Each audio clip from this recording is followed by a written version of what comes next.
मुंबई शहर में एक व्यक्ति था। वह हमेशा दुखी रहा करता था। उसे हमेशा ऐसा लगता था कि उससे दुखी व्यक्ति संसार में कोई नहीं है।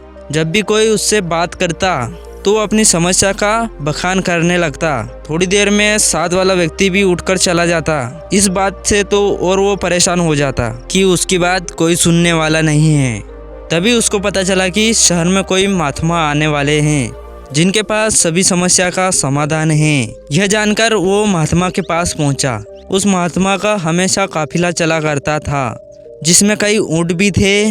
महात्मा के पास पहुंचकर उस व्यक्ति ने कहा, गुरुजी, मैंने आपका बड़ा नाम सुना है कि आप सभी समस्या का समाधान करते हैं। मैं बहुत दुखी व्यक्ति हूँ। मेरे इर्द गिर्द सभी तरह बहुत सारी समस्या रहती हैं। एक को सुलझाता हूँ तो दूसरी पैदा हो जाती है। मैं अपनी आप बीती किसी को सुनाता हूँ तो कोई सुनता ही नहीं।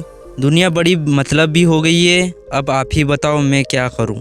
महात्मा ने उसकी बात बड़ी ध्यान से सुनी और कहा, भाई मैं अभी तो बहुत थक गया हूँ, परंतु कल सुबह मैं तुम्हारी समस्या का समाधान जरूर करूँगा। एक बीज मेरा काम कर दो। मेरी ऊँटों की देखभाल करने वाला आदमी बीमार हो गया है। आज रात तुम इनकी देखभाल कर लो। जब सभी ऊँट बैठ जाए तब तुम सो जाना। मैं तुम्हें कल सुबह बात करूँगा। अगले दिन महात्मा ने उस आदमी को बुलाया। उसकी आंखें लाल थी। महात्मा ने पूछा कि बताओ कल रात कैसी नींद आई। व्यक्ति बोला, गुरुजी मैं रात भर सोया ही नहीं। आपने कहा था जब सारे ऊँट बैठ जाए तब सो जाना, पर ऐसा नहीं हुआ। जब भी एक ऊँट को कोशिश करके बिठाता हूँ तो दूसरा खड़ा हो जाता है और सारे ऊँट बैठे ही नहीं और मैं भी रात भर नहीं सोया।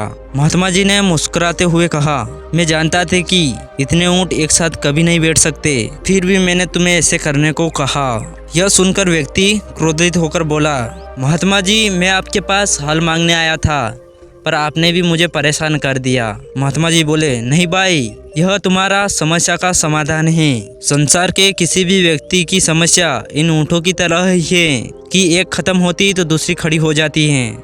अतः सभी समस्या का खत्म होने का इंतजार करोगे तो कभी चैन से नहीं जी पाओगे। समस्या तो ही जीवन का अंग है। इसे महसूस करते हुए जीवन का आनंद ले। जीवन में सहज रहने का यही एक उपाय है।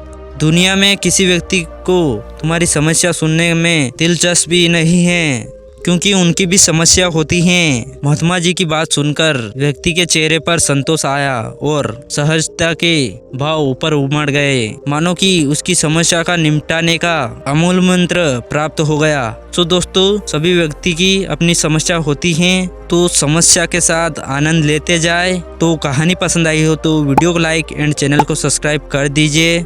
मिलता हूँ मैं नेक्स्ट कहानी के साथ। जब तक जय हिंद, जय भारत, जय श्री राम।